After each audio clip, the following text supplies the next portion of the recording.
This is my treasure. Look at that.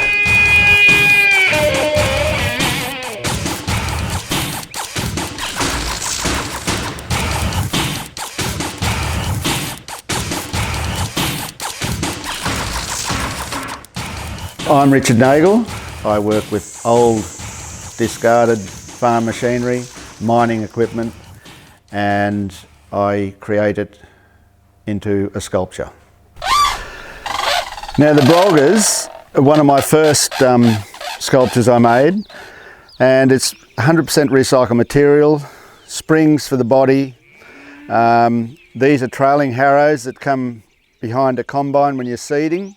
The head, you probably notice, is actually, it looks like a pick. Well, it was a pick head, and then I cut one end off the pick, put a nut in there for the eye, and then just put a little crown on him from another piece of farming machinery, and then the neck is from a scarifier. This is a courtship dance that the Brolgas do. They often lift themselves off the ground, but they put their wings right out.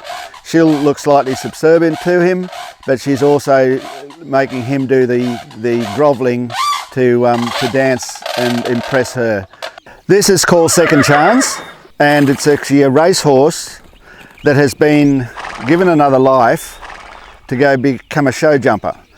The mane, as you can see, is all very much rusty wire, same as the tail. And anywhere where you see a curve, that was actually a wagon wheel rim. Now today, I was thinking we'll make a little caterpillar chain reaction. So these are springs off little spring clips off the railway line. And now these 5 little pieces of the spring clips I brought in, we're going to start making a caterpillar out of them.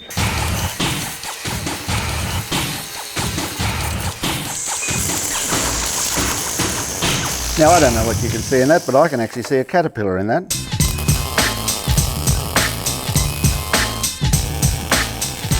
There we go. 5 hungry little caterpillars and all recycled material.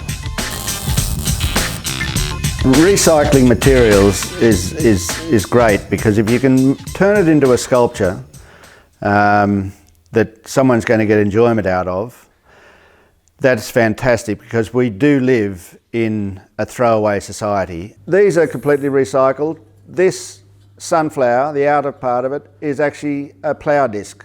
So when you see the ploughs in the paddock and they wear them down to a certain point, they change them, and I go along and grab them, and then the actual centre of the flower are factory punchings. And then the rest of this is basically old bits of sheet metal I've picked up from clearing sales and things like that and made the leaves out of it.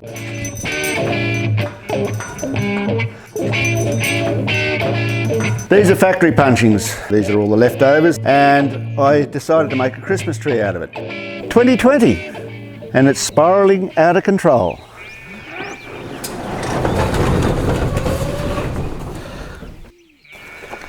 Creating sculptures from recycled material, it's also therapy. When you're a farmer and you go through drought, you need a release, and the release in my case is in my workshop. So it can be dry. I've fed my cattle. They're sitting out in the paddock in the middle of a drought, but I come into my workshop, backed up by quite a lot of music. Well, I'm happy.